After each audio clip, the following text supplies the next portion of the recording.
Topic में हमने clear करके आया, जो हमारा लेक्चर वन है आप उसमें देख सकते हैं। उसमें हमने एक्स्ट्रा सेलुलर सिग्नलिंग बता दिए थे विद उसमें हम लोग क्या बताते हैं, जो हमारी सिग्नलिंग होती है, जो इंट्रा और एक्स्ट्रा होती है, दोनों लोग आपस में मिलकर जो सेल कम्युनिकेशन करती है वो कैसे करती है। तो हमने फिगर के माध्यम से आपको बताया था।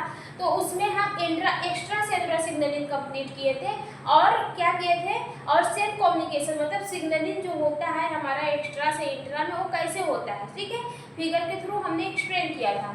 अब हमारा कौन सा टॉपिक आता है, हमारा इंट्रा सेलुलर सिग्नलिंग आता है। जो हमारी इंट्रा सेलुलर सिग्नलिंग होती है वो देखिए हमारी कितने टाइप की होती है, 5 टाइप की होती है, ठीक है। कौन कौन सी होती है, कॉन्टेक्ट डिपेंडेंट सिग्नलिंग, ठीक है, पैराक्राइन सिग्नलिंग, ठीक है, साइनेप्टिक सिग्नलिंग, इंडोक्राइन सिग्नलिंग और हमारा क्या है, ऑटोक्राइन सिग्नलिंग। जो हमारा सिग्नलिंग होता है कौन सा, इंट्रा सेलुलर सिग्नलिंग को फॉलोइंग टाइप में क्या किया है, बांटा गया है। सबसे पहले कौन सा आता है, सबसे पहले आता है हमारा contact dependent signalling, paracrine signalling, ठीक है, साइनेप्टिक सिग्नलिंग, इंडोक्राइन सिग्नलिंग और पांचवा कौन सा है हमारा, ऑटोक्राइन सिग्नलिंग, ठीक है। कितने टाइप के होते हैं, 5 टाइप के होते हैं। कौन कौन से होते हैं, कॉन्टेक्ट डिपेंडेंट सिग्नलिंग, ठीक है, contact dependent signalling, paracrine signalling, ठीक है, साइनेप्टिक सिग्नलिंग, इंडोक्राइन सिग्नलिंग और हमारा क्या है, ऑटोक्राइन सिग्नलिंग। बात क्लियर। जो हमारे इंट्रा सेलुलर सिग्नलिंग होती है वो 5 टाइप की होती है। ये क्या करती है, ये भी हमारे सिग्नल को क्या करती है, प्रमोट करने का काम करती है, ठीक है। बात समझ में आई। सबसे पहले कौन सा, कॉन्टेक्ट डिपेंडेंट सिग्नलिंग। तो जो हमारा कॉन्टेक्ट डिपेंडेंट सिग्नलिंग है उसको देखिए क्या कर रहा है कि जो हमारे कॉन्टेक्ट डिपेंडेंट सिग्नलिंग है, in this one cell directly with other cell, ठीक है, sorry, in this one cell directly contact with other cells through membranes contact, ठीक है, मेम्ब्रेन कॉन्टेक्ट, ठीक है। ये जो हमारा कॉन्टेक्ट सिग्नलिंग होता है ये क्या कर रहा है कि जो हमारी एक सेल होती है और जो हमारी एक सेल दूसरे सेल के मेंबर से डायरेक्टली क्या होती है, कॉन्टेक्ट रहती है। जैसे हमारा इम्यून सिस्टम है, ठीक है, इम्यून सिस्टम तुरंत रिस्पॉन्स देता है। इम्यून सिस्टम जो हमारा होता है वो तुरंत रिस्पॉन्स देता है। जो हमारी इम्यून सिस्टम की सेल्स होती है वो सेल की मेंबर से कांटेक्ट करती है, ठीक है। यहाँ से क्या होती है, यहाँ से लिगैंड का फॉर्मेशन करेगी और तुरंत हमारे दूसरे वाले सेल्स में क्या रहेगा, दूसरे वाले सेल्स में हमारा रिसेप्टर रहेगा, ठीक है। वहाँ से मिल जाएगा हमको क्या, लिगैंड, ए वाला लिगैंड इस वाले रिसेप्टर से बाइंड करेगा और अपना बायोलॉजिकल एक्शन शो करेगा, ठीक है, हमारे रिसेप्टर को एक्टिव करके, ठीक है। बात समझ में आई। कॉन्टेक्ट सिग्नलिंग्स क्या होते हैं, सॉरी, कॉन्टेक्ट डिपेंडेंट सिग्नलिंग्स क्या होते हैं, in this one cell directly contact with other cells through membranes contact, ठीक है।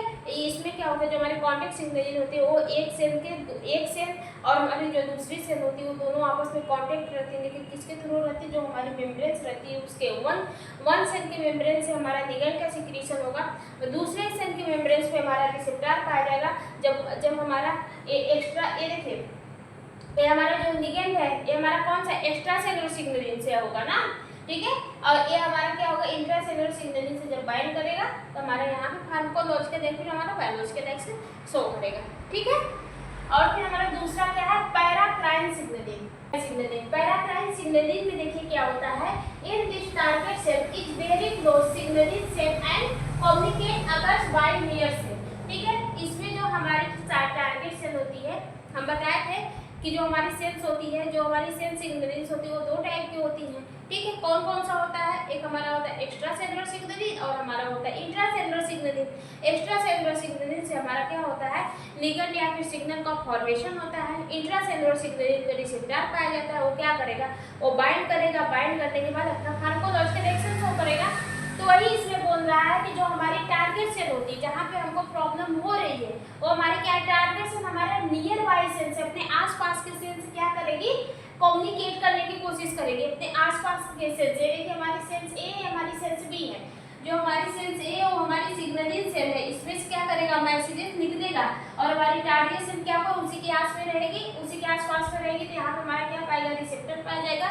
जब लिगैंड और रिसेप्टर आपस में बाइंड करेंगे तो केमिकल रिएक्शन होगा। जब केमिकल रिएक्शन होगा हमारा रिसेप्टर एक्टिव होगा, जिसकी वजह से हमको क्या मिलेगा, कोई ना कोई बायोलॉजिकल एक्शन मिलेगा जो हमको इस टारगेट सेल को चाहिए, ठीक है। वही बोल रहा है कि जो हमारी पैराक्राइन सिग्नलिंग होता है, इन दिस टारगेट सेल, इसमें क्या होता है, पैराक्राइन सिग्नलिंग में जो हमारा टारगेट सेल होता है वो हमारा क्या होता है, वो क्लोज रहता है हमारी सिग्नलिंग सेल से, ठीक है। वो हमारे सिग्नलिंग सेल से क्या होता है, क्लोज रहता है और कम्युनिकेशन करता है नियर बाई सेल से, और नियर बाई सेल से क्या करता है, कम्युनिकेशन कर लेता है, मतलब अपने टारगेट सेल के जो हमारी सिग्नलिंग सेल होते हैं उसके आसपास की सेल से क्या करता है, कम्युनिकेट कर लेता है, ठीक है। एग्जाम्पल हमने समझा दिया, जैसे हमारी क्या हो गई, मसल सेल, ठीक है। और इसमें हमारा क्या है, इम्यून सेल, ठीक है, इम्यून सेल। एग्जाम्पल में इसमें आप क्या लिखेंगे, immune cell. Immune cell near by मतलब मेम्ब्रेन से तुरंत कॉन्टेक्ट करती है, इसलिए कोई भी प्रॉब्लम होती है इम्यून सेल तुरंत क्या होगा, एक्टिवेट होकर उसको खत्म कर देता है, ठीक है। बात समझ में आई। और फिर हमारा टारगेट सेल में हमारा मसल सेल आ जाएगी, वो क्या करती है, अपने आसपास के सेल से क्या करती है, ज़्यादा कॉन्टेक्ट बनाने की कोशिश करती है और आसपास के सेलों में क्या करती है, मैसेजेस को सेंड करती है। फिर तीसरा आपका आता है साइनेप्टिक सिग्नलिंग। कौन सा आता है, साइनेप्टिक सिग्नलिंग। अब देखिए साइनेप्टिक सिग्नलिंग को समझने से पहले आप ये समझिए साइनेप्टिक क्या होते हैं, ठीक है। साइनेप्टिक जो हमारा न्यूरॉन्स होता है, 1 न्यूरॉन्स और 2 न्यूरॉन्स। हमारे नर्वस सिस्टम का सेल्स कौन सी होती है, न्यूरॉन्स। न्यूरॉन्स हमारे नर्वस सिस्टम की सबसे स्मॉलेस्ट यूनिट होती है और ढेर सारे न्यूरॉन्स हमारे मिलकर क्या बनाते हैं, नर्वस सिस्टम बनाते हैं। तो ढेर ये हमारा क्या है, हमारा न्यूरॉन्स है, तो ऐसे ढेर सारे न्यूरॉन्स हमारे पाए जाएंगे ना हमारे ब्रेन में, ठीक है। तो वही बोल रहा है कि जब ढेर सारे न्यूरॉन्स पाए जाते हैं तो हमारा क्या बनाते हैं, सेल्स बनाते हैं। किसका सेल्स, हमारे नर्वस सेल्स बनाते हैं। तो ये जो हमारा 1 न्यूरॉन और हमारा दूसरा न्यूरॉन्स रहता है, 1 न्यूरॉन्स और दूसरे न्यूरॉन्स के बीच में जो हमारा गैप रहता है वो हमारा क्या कराता है, जो हमारे 1 न्यूरॉन्स और दूसरे न्यूरॉन्स के बीच में जो हमारा गैप रहता है, ये वाला गैप, ये हमारा क्या कराता है, ये हमारा कहलाता है साइनेप्टिक गैप। यहाँ पे हम क्या पाया जाता है, यहाँ पे सोडियम भी पाया जाता है। सोडियम क्या करता है, मैसेजेस का ट्रांसफर करवाने का काम करता है। जो सोडियम रहता है वो हमारे जो हमारे एक्स्ट्रा सेलुलर सिग्नलिंग होते हैं, जो मैसेजेस को हमारे ब्रेन में पहुंचाते हैं, वो उस सेल्स को क्या करता है, एक्टिवेट कर देता है सोडियम। इसीलिए कहते हैं ना, अगर दिमाग ना काम करे तो सोडियम खा लो। जैसे पढ़ते समय क्या करते हैं सब लोग, नमक पानी का घोल बना के पी लो, तो इससे क्या होता है, माइंड ज़्यादा काम करता है। माइंड इसलिए काम करता है कि जो हमारा सोडियम रहता है वो मैसेजेस को क्या करता है, भेजने का काम करता है, तेजी से मैसेजेस को हमारे ब्रेन तक पहुंचाता है और हमारा ब्रेन क्या होता है, एक्टिव रहता है। इसीलिए कहते हैं कि पढ़ते समय आप मतलब ऐसी चीज़ का उपयोग कर लीजिए। तो पढ़ते समय के पहले अगर आप 2-3 मिनट पहले क्या करते हैं, नमक पानी का घोल एकदम मैक्सिमम क्वांटिटी में नमक पानी का घोल बना के पी लेते हैं, तो आपका माइंड क्या होगा, एक्टिव रहेगा, ठीक है।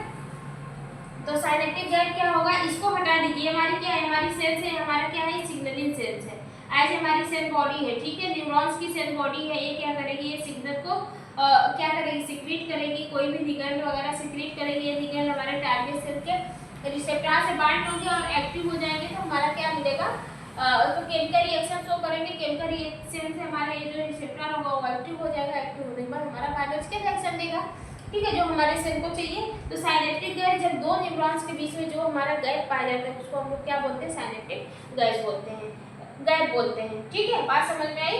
न्यूरोट्रांसमीटर, ये जो सिग्नल है जो हमारा न्यूरॉन्स से न्यूरॉन्स में जो सिग्नल जाता है उसको हम लोग किस नाम से जानते हैं, उसको हम लोग न्यूरोट्रांसमीटर के नाम से जानते हैं, ठीक है।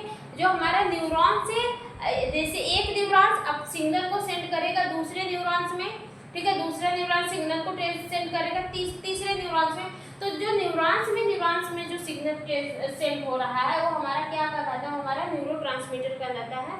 इसको आप लोग आगे पढ़ेंगे कि इसमें फार्माकोलॉजी जब आएगी तो उसमें अच्छे से आपको क्लियर करके पढ़ाएंगे, ठीक है। इतनी बात समझ में आई। टारगेट सेल्स में से एक बार देख लेते हैं। जो हमारा क्या होता है, इंट्रासेलुलर सिग्नलिंग जो होती है वो हमारी 5 टाइप की होती है। कौन सी होती है, contact dependent signalling, paracrine signalling, synaptic signalling, endocrine signalling, autocrine signalling, ठीक है। फिर इसके बाद हमारा कॉन्टेक्ट सिग्नलिंग आता है। कॉन्टेक्ट सिग्नलिंग में जो हमारी सेल्स होती है वो हमारे सेल और सेल के जो हमारी 2 सेल्स होती हैं वो क्या करती है, वो जो मेम्ब्रेन्स होती है उसके थ्रू क्या करती है, अपने सिग्नल को ट्रांसफर करने का काम करती है, डायरेक्टली ट्रांसफर करती है हमारी सेल मेम्ब्रेन से, ठीक है। हमारे सेल मेम्ब्रेन पे क्या, सेल मेम्ब्रेन लिगैंड का सिक्रीशन करेगी और हमारे टारगेट सेल पे क्या पाया जाएगा, रिसेप्टर पाया जाएगा।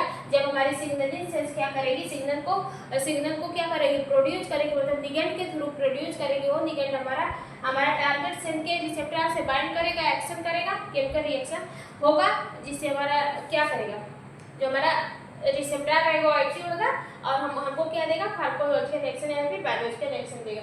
फिर इसके बाद पैराट्राइन सिग्नलिंग होता है। पैराट्राइन सिग्नलिंग क्या होती है, अपने नियर बाई सेल से क्या करती है, कांटेक्ट करने का कोशिश करती है, ठीक है, जो आसपास की जो सेल्स होती है उसमें कांटेक्ट करती है। इसका एग्जांपल हमारा इम्यून सेल होगा, इसका एग्जांपल हमारा मसल सेल होगा, ठीक है। फिर हमारा साइनेप्टिक सिग्नलिंग आता है। साइनेप्टिक सिग्नलिंग को हम लोग मतलब साइनेप्टिक सिग्नलिंग क्या होते हैं, ये हमारे क्या होते हैं, जो न्यूरॉन्स के बीच में जो हमारा सिग्नल को, न्यूरॉन्स और हमारे टारगेट्स के बीच में जो हमारा सिग्नल सेंड होता है उसको हम लोग कौन सा सिग्नलिंग कहते हैं, साइनेप्टिक सिग्नलिंग। साइनेप्टिक सिग्नलिंग में न्यूरॉन्स अपने सिग्नल को सेंड करेगा हमारे कौन से टारगेट सेल्स को। ये हमारे न्यूरॉन से न्यूरॉन सिग्नल को सेंड कर रहे हैं टारगेट सेल को।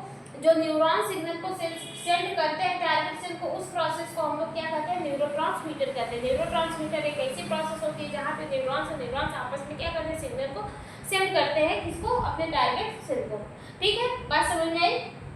हमारा जो न्यूरॉन्स हो गया वो हमारे सिग्नलिंग सेल हो गया। न्यूरॉन्स को हम लोग सेल बॉडी के नाम से, मतलब इसमें ये जो हमारा है ये क्या सेल्स बॉडी होती है, ठीक है। न्यूरॉन्स की सेल्स बॉडी हमारी टारगेट सेल है, ठीक है। टारगेट सेल के बीच में जो न्यूरॉन्स और न्यूरॉन्स के बीच में जो गैप पाया जाता है उसको हम लोग साइनेप्टिक गैप के नाम से जानते हैं। इसमें हमारा किसकी क्वांटिटी रहता है, इसमें हमारा कौन सा एलिमेंट पाया जाता है, इसमें हमारा सोडियम एलिमेंट पाया जाता है जो मैसेजेस को ट्रांसफर करने का काम करता है वन न्यूरॉन से अदर न्यूरॉन्स में। आगे आपको पढ़ाया जाएगा, ठीक है। आगे बढ़े, देखिए हमारा चौथा कौन सा है। चौथा हमारा है एंडोक्राइन सिग्नलिंग। कौन सा है हमारा चौथा, एंडोक्राइन सिग्नलिंग। जो हमारा एंडोक्राइन सिग्नलिंग होता है, इसमें जो हमारी सिग्नलिंग होती है, जो हमारी सिग्नलिंग सेल होती है, जो हमारे सिग्नल को क्या करती है, प्रोड्यूस करती है। जो सिग्नल को प्रोड्यूस करने वाली जो सेल्स होती हैं वो अपने सिग्नल को कहाँ पे प्रोड्यूस करती है, सीधा ब्लड स्ट्रीम में प्रोड्यूस करती है, ठीक है। फिर हमारा सिग्नल ब्लड स्ट्रीम के थ्रू हमारा कहाँ पे जाता है, टारगेट सेल में जाता है, ठीक है। देखिए क्या कर रहा है कि endocrine signalling in this signal molecules produce, ठीक है। जो हमारे सिग्नल मॉलिक्यूल्स होता है प्रोड्यूस होता है हार्मोन्स के रूप में into target cell through blood stream, ठीक है, थ्रू ब्लड स्ट्रीम, ठीक है। क्या बोल रहा है, जो हमारा एंडोक्राइन सिग्नलिंग होता है वो अपने हार्मोन्स को प्रोड्यूस करता है कहाँ पे, हमारे टारगेट सेल पे, लेकिन किसके थ्रू करता है, हमारी जो ब्लड होती है उसके थ्रू करता है।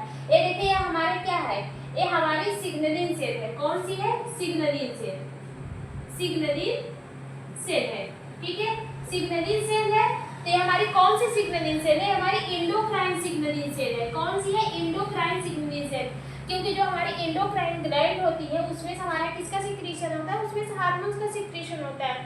तो ये हमारी क्या है, एंडोक्राइन सिग्नलिंग सेल्स है, ये अपने अंदर से हार्मोन्स को सिक्रीट करेंगी। ये हार्मोन्स हमारा कहाँ पे जाएगा, हमारा ब्लड स्ट्रीम में पहुंचेगा, ब्लड स्ट्रीम के थ्रू हमारा टारगेट सेल पे जाएगा और यहाँ पे क्या होगा, केमिकल रिएक्शन होंगे, जो भी हमारा केमिकल मैकेनिकल रिएक्शन होंगे टारगेट सेल पे होंगे और टारगेट सेल ब्लड स्ट्रीम से अपने टारगेट सेल के पास पहुंचेगा तो टारगेट सेल के रिसेप्टर से बाइंड करेगा। फिर वहाँ पे क्या होगा, केमिकल रिएक्शन होगा जिसकी वजह से हमारा स्ट्रक्चर में क्या होगा, हमारा स्ट्रक्चर एक्टिव हो जाएगा और उसमें ढेर सारे कॉन्फर्मेशन होंगे। कॉन्फर्मेशन होने के बाद ये क्या करेगा, प्रोड्यूस करेगा हमारा एक बायोलॉजिकल एक्शन को, ठीक है, जो हमको सेल को चाहिए। बात समझ में आई। फिर इसके बाद हमारा क्या है, ऑटोक्राइन सिग्नलिंग, ठीक है। कौन सा है हमारा चौथा, पांचवा कौन सा, लास्ट टॉपिक कौन सी, ऑटोक्राइन सिग्नलिंग, ठीक है। ऑटोक्राइन सिग्नलिंग एक ऐसा सिग्नल होता है जो हमारे वन सेल से सिग्नल को भी प्रोड्यूस करती है और उसी सेल के रिसेप्टर से क्या करती है, बाइंड कर देती है, ठीक है। इसमें जो टारगेट सेल्स और सिग्नलिंग सेल्स दोनों एक ही होते हैं, ठीक है। ये जो हमारी कैंसर की सेल होती है, कैंसर की सेल देखें कि बहुत जल्दी ग्रो करती है, ठीक है। कैंसर क्या होता है, अनवांटेड ग्रोथ ऑफ सेल्स, वो कैसे ग्रो करती है, क्योंकि उसी में हमारा क्या करता है, उसी से हमारे क्या कर सिग्नल को भी प्रोड्यूस होता है और साइड में हमारे रिसेप्टर से, उसी सेल के रिसेप्टर से क्या करता है, बाइंड करता है।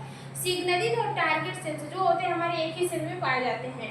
तो यही बोल रहा है कि जो हमारा ऑटोक्राइन सेल्स होता है वो अपने अंदर से ही सिग्नल को प्रोड्यूस करता है और अपने अंदर के ही रिसेप्टर से क्या करता है, बाइंड करता है, एक्टिवेट करता है और हमारा बायोलॉजिकल रिएक्शन देता है, जिससे हमारी सेल की संख्या बढ़ती जाती है और एक समय पे ऐसा आता है ये हमारा किसका रूप ले लेता है, कैंसर का रूप ले लेता है, ठीक है। लिखा है the growth of cancer, cancer का ग्रोथ कैसे होता है वही बताया है। देखिए जो हमारा ऑटोक्राइन सिग्नलिंग है, in this signalling molecules attack on the receptor of the same cells, ठीक है, from this signalling molecules was produced, ठीक है। यही कह रहा है कि जो हमारी ऑटोक्राइन सिग्नलिंग होता है वो अपने अंदर से मतलब सेम सेल से ही क्या करती है, रिसेप्टर सेम सेल से ही सिग्नल को प्रोड्यूस करती है, अपने सेम सेल पे ही रिसेप्टर से बाइंड करती है और वहीं पे फार्माकोलॉजिकल एक्शन या फिर बायोलॉजिकल एक्शन देती है। ये हमारा किस में देखने को मिलता है, जो हमारी कैंसर सेल की ग्रोथ होती है उसमें देखने को मिलता है।